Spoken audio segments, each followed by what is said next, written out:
तालीम और तरबियत का बेहतरीन मरकज दारुत तक़वा एजुकेशन सिस्टम इस्लामाबाद। أرحب بكم في الحلقة الجديدة من برنامجنا درر الأخلاق، وموضوعنا اليوم هو الصبر.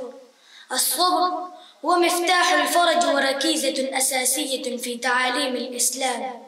قال الله تعالى في كتابه الكريم: إن الله مع الصابرين.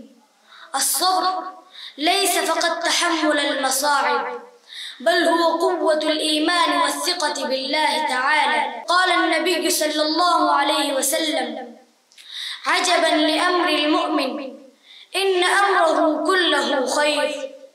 يعلمنا الحديث أن المؤمن يجد الخير في كل أموره بالصبر والشكر.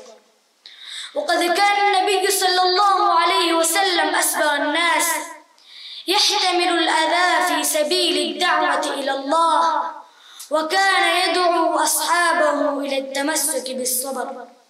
فلنتخذ من الصبر سبيلا في حياتنا، ولنتعلم أن الفرج قريب للصابرين. نلتقي في الحلقة القادمة مع موضوع جديد من درر الأخلاق، والسلام عليكم ورحمة الله وبركاته.